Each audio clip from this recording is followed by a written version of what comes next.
di Procast, yaitu podcast yang menceritakan tentang seluk-beluk dunia properti dari mulai agensi, lelang, developer dan sebagainya.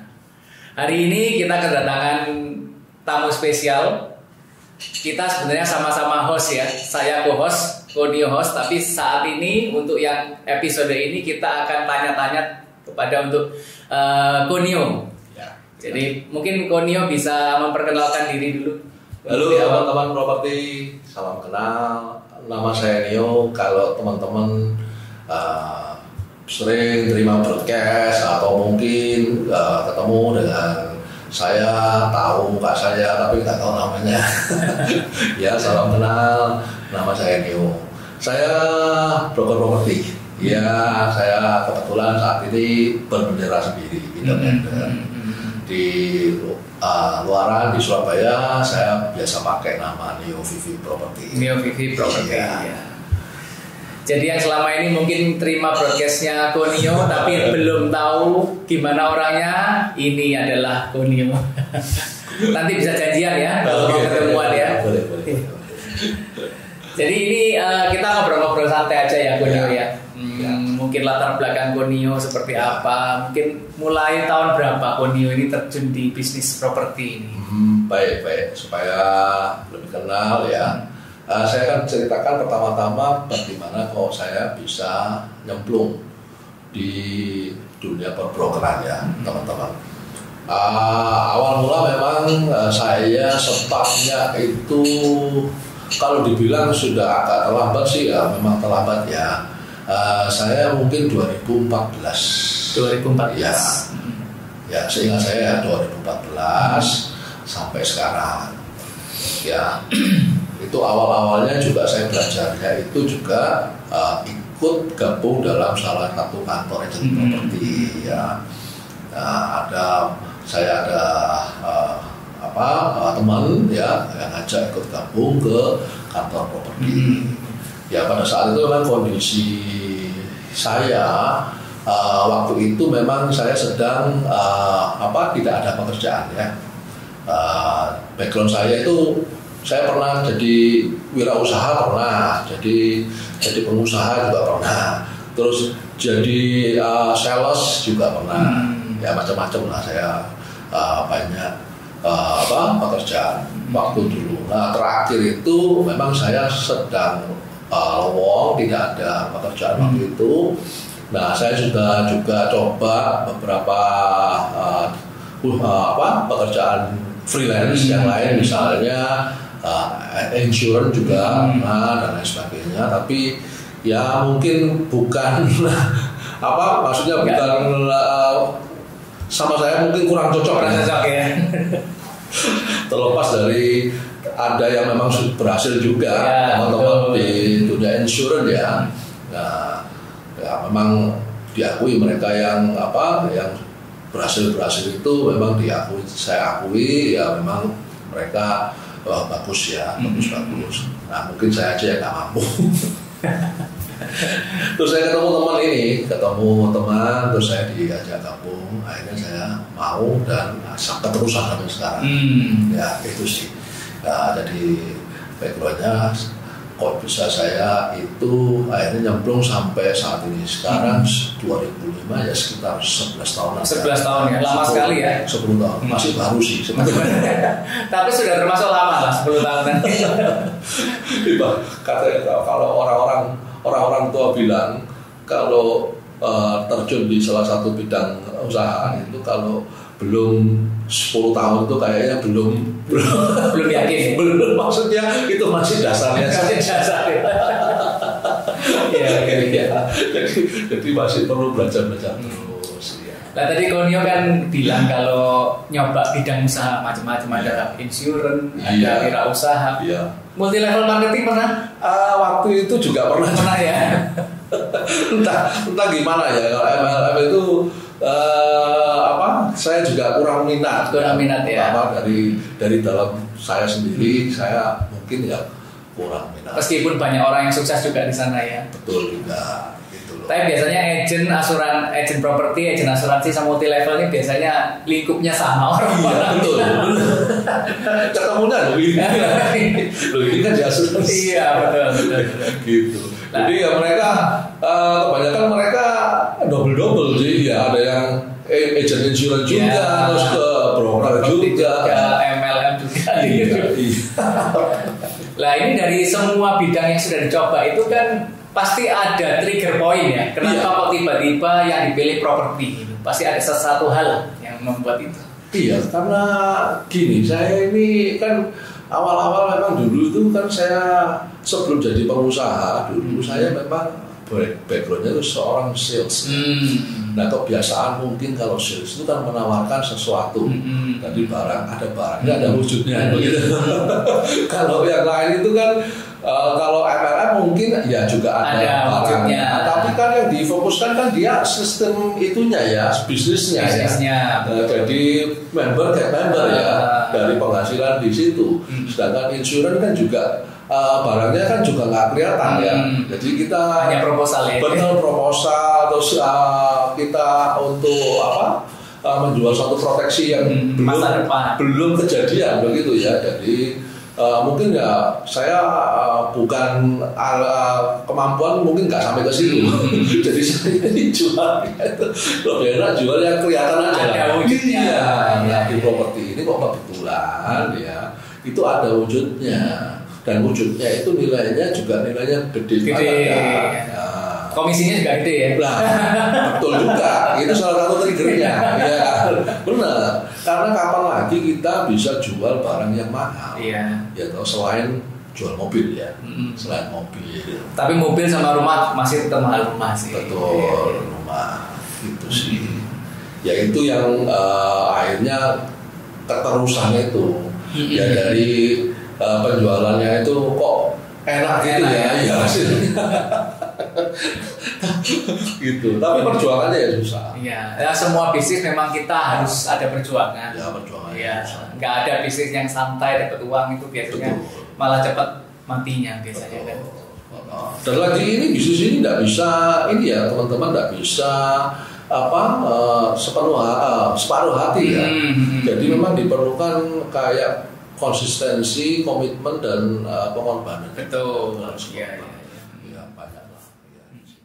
Kalau saya lihat Konio ini adalah salah satu dari mungkin segelintir agent yang memulai dengan metode ini konten. Upload di YouTube, terus Instagram. Betul. Belum banyak agent di saat itu melakukan, tapi Konio itu sudah melakukan dari mungkin nggak lebih dari 10 lah agent-agent. Salah satunya Konio. Ya. Nah ini gimana kok bisa tiba-tiba ada ide ke sana? Padahal zaman itu kan belum ada orang konten-konten itu. Betul sekali ya. Pada zaman itu tahun 2014 itu orang masih istilahnya tradisional untuk cara dia marketingnya ya, cara penjualannya. Dan pada saat itu juga media yang bisa dipakai adalah kebanyakan sih paling favorit medianya iklan koran. Iklan koran, terus tempel banner biasanya, ya untuk penjualannya itu. Nah, kalau kita berjualan di projectnya developer, ya kita mesti turun ke lokasi, sebar brosur. Saya juga punya pengalaman sebar brosur di lampu-lampu merah juga. Itu cara lama ya, cara lama sekali. Di lampu merah terus di pinggir-pinggir jalan dekat area project. Iya, betul. Itu dulu juga pernah sih, ya kayak begitu itu. Sama mungkin door-to-door ya. Ya seperti itu kayak tradisional. Nah, lama laun itu saya berpikir masa sih itu kok nggak ada cara yang lebih, maksudnya lebih modern ya, lebih modern, efisien ya, dan mungkin bisa lebih murah juga. lebih murah. Dan pada saat itu juga tahun itu internet atau khususnya platform YouTube itu lagi booming ya. Iya betul, lagi in, dan orang-orang itu kalau saya lihat YouTuber saat itu juga awalnya juga mereka bikin kontennya juga main-main dulu, kan coba-coba dulu, kan mereka bikin kontennya nggak langsung video bagus begitu, ya kan? Ya, itu kan sesuatu hal yang baru pada saat itu. Nah, pertama-tama ya saya coba waktu saya open house itu dulu ingat kok saya pakai iPad gitu ya. iPad jadul waktu dulu iPad R4 kalau nggak salah ya. Nah, waktu pada saat open house gitu ya saya langsung saya syuting gitu. Saya syuting rumahnya, saya kira, saya coba saya upload itu, ya begitu awalnya. Tapi habis itu terus nggak terus, saya nggak lanjut loh. Tapi dia apa juga nonton cuma satu saya sendiri. Awal-awal begitu ya, nggak ada nonton cuma satu, paling nonton saya sendiri. Sama istri mungkin. Paling banyak 4. Terus saya balik. Kalau pas sudah balik ya pakai cara yang lama, pakai koran dan lain sebagainya dulu waktu itu. Nah, setelah lambat laun jalan-jalan terus, nah saya mau coba lagi. Nah itu kok saya lihat konten-konten kreator para youtuber itu bisa berhasil dengan pendapatan penghasilan yang sangat banyak waktu itu kan lumayan katanya ya tak kutip sendiri lihat sendiri ya enggak ya, tapi kalau memang ada perhitungannya memang mereka dapatnya lumayan besar banyak ya. Oke, dan tak lihat pada saat itu konten-kontennya itu adalah konten-konten yang tidak, yang properti ini nggak ada masuk ke dunia properti ini. Nah, terus saya berpikiran, loh gimana kalau misalnya saya coba-coba ya YouTube ini cuma tak gunakan untuk membantu untuk penjualan aja. Jadi bukan untuk utamanya saya jadi YouTuber. Sarana untuk supaya orang beli gitu kan. Sarana promosi lah. Sarana promosi. Nah, saat itu saya sudah mulai bikin, yaitu saya bikin lagi. Terus yang bikin saya semangat itu pada saat video keberapa itu banyak teman-teman itu aduh nyok videonya wah ya itu tambah semangat ya, responnya kok bagus gitu ya, harus tak lanjutkan dan memang pada saat itu momennya properti video yang saya bikin itu tidak banyak, jadi saingannya nggak banyak kayak sekarang. Betul. Jadi setiap saya bikin video itu view-nya kok banyak. Ya di atas 1000 gitu. Gitu saya upload gitu 1 hari 2 hari itu sudah 500-600 ribu, terus tembus 3.000, 5.000 kok banyak bagus gitu. Terus subscriber saya naik juga dari cuma berapa ya, nggak sampai 100 terus cepat lagi naik, kok tahu-tahu 100 tahu lagi 1 minggu lagi nambah 300 nambah lagi 500 jadi 1.000 lebih. Nah 1.000 lebih terus saya kan aturannya YouTube itu kalau subscribermu itu sudah 1.000 tambah 1.000 dan kontennya itu ditonton lebih dari 4.000 jam itu sudah bisa monetisasi. Nah, monetisasi itu artinya bisa dimasukin iklan, jadi kita ini dapat duit gitu. Iya. Itu tambah semangat lagi. Tambah semangat lagi sampai 5.000 6.000. Itu followernya? Iya, subscriber ya sampai 5.000 6.000. Nah 5.000 6.000, nah itu baru yang lain-lain sudah ngikut ya. Wah, dari agent properti itu sudah ikut semua. Dari situ sudah mulai sampai sekarang ini hampir semua sudah. Betul. Nah, gitu. Nah, terus dengan cara lama dan perubahan ke cara baru yang dengan konten ini, dari segi hasil materi, kira-kira ada perbedaan nggak itu? materi untuk apanya? Ya jumlah closingan lah, kita nggak usah ngomong materi rupiah, jumlah closingan. Jumlah closing. Dulu dengan cara sebar brosur sekian, konten jadi. Betul. Ini cuma kita cara jualannya aja yang shifting ya, ya shifting ya. Metode penjualannya. Metode penjualannya aja shifting.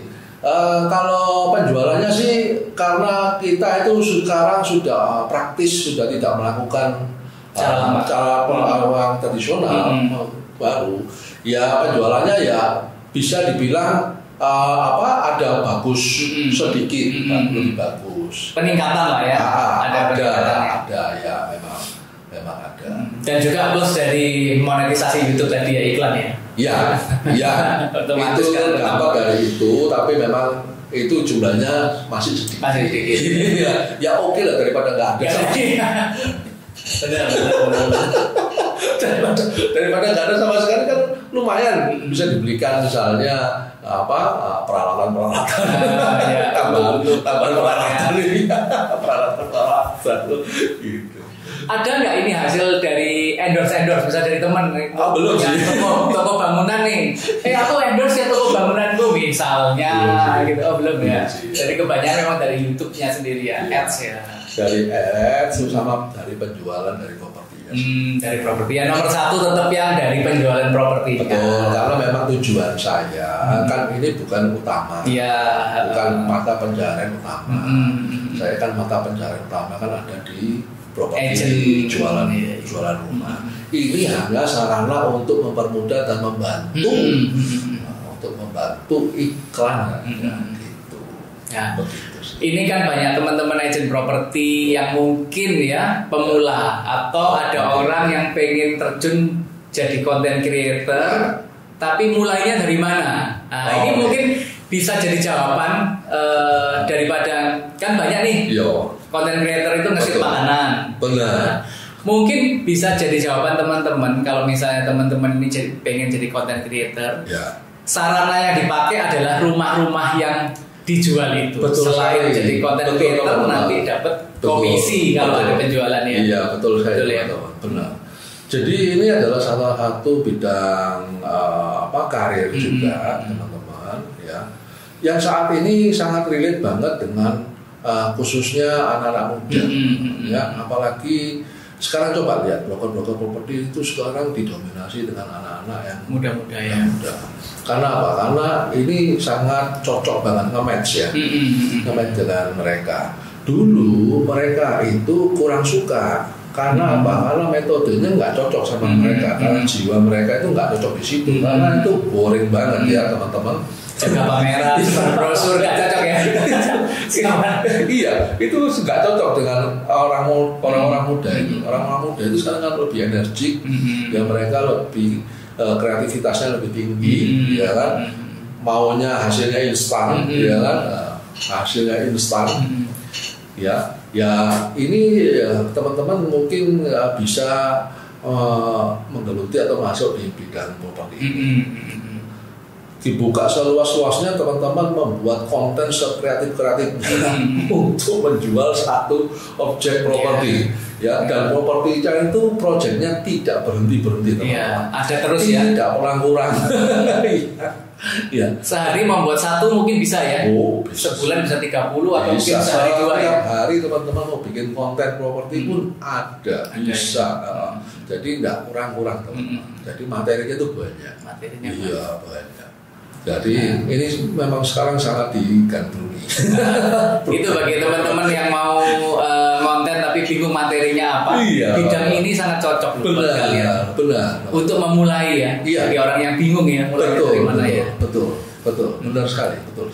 Lah dari Konio sendiri ada nggak rencana-rencana ke depan mungkin aku membuat komunitas nih, komunitas saling tukar pikiran, saling sharing bagi teman-teman yang mungkin ilmu tentang videografi, tentang ambil take-nya itu kurang pinter, mungkin bisa sharing-sharing. Apakah ada rencana begitu?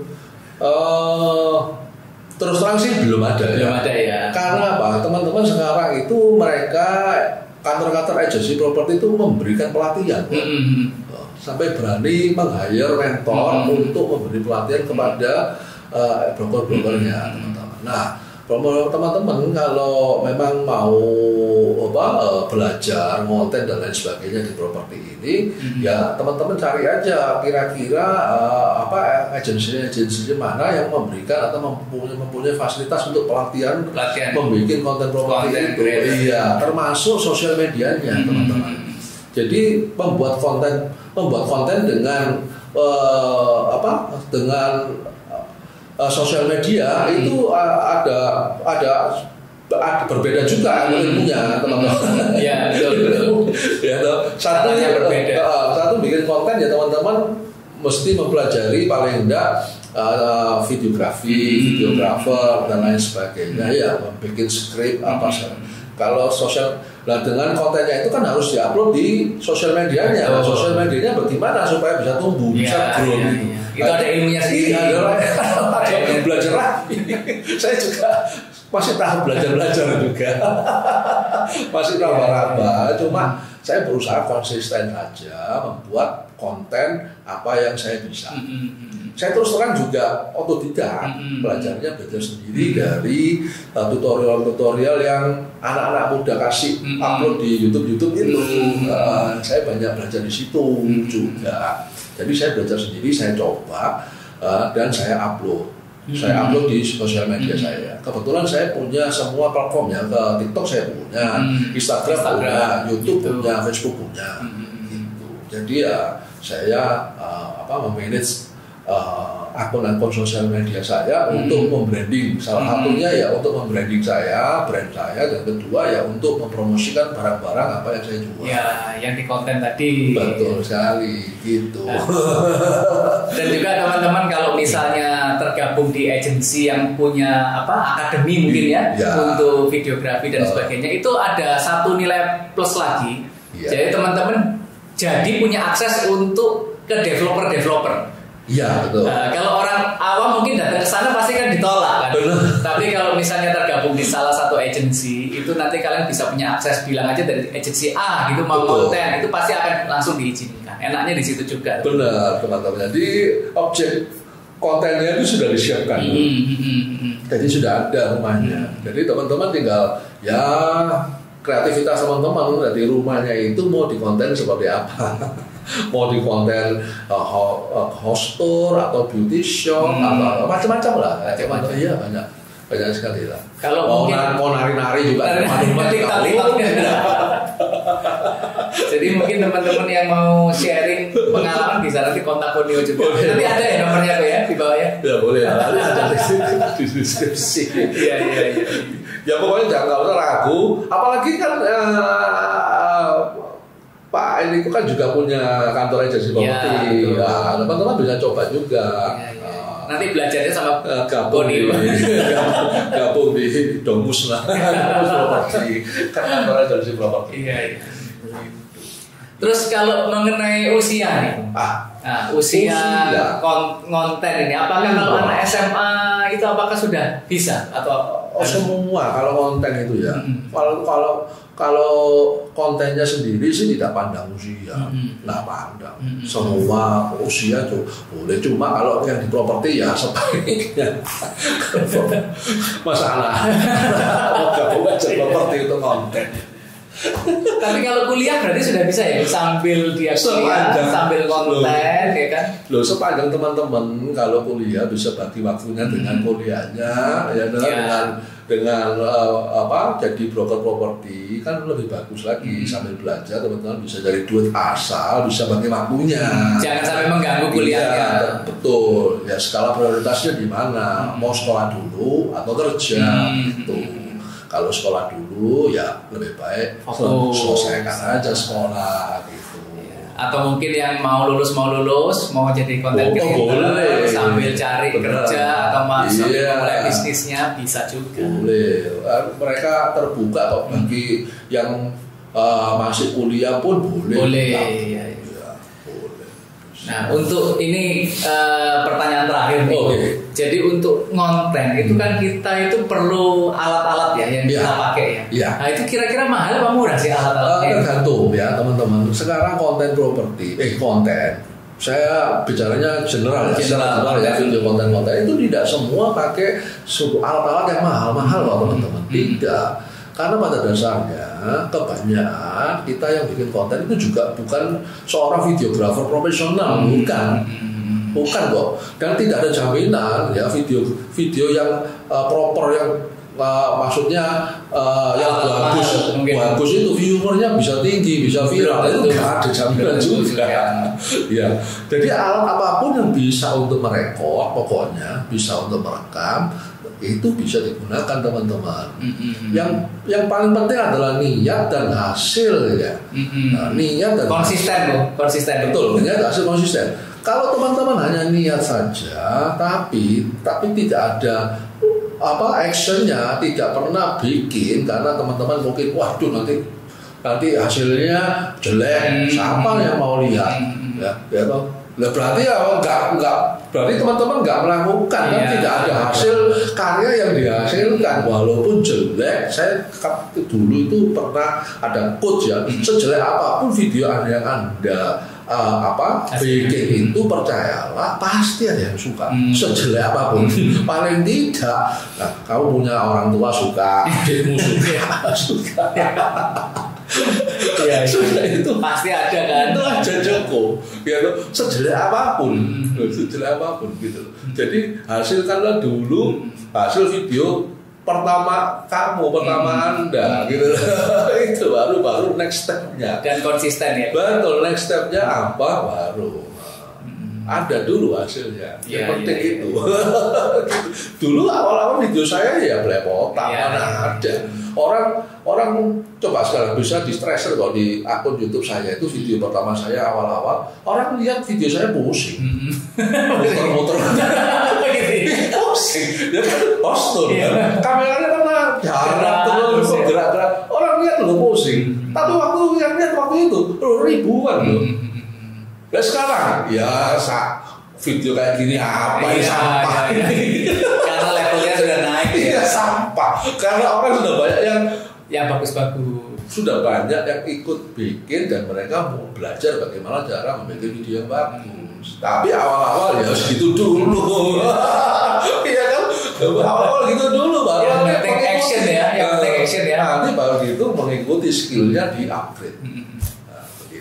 Nanti yang mau lihat video-video Konium dari awal sampai yang terakhir nanti YouTube linknya kita kasih di bawah. Jadi sambil belajar, sambil awalnya gini aja nggak apa-apa, yang penting konsisten. Videonya itu kayak orang nggak ngabur, pokoknya jadi.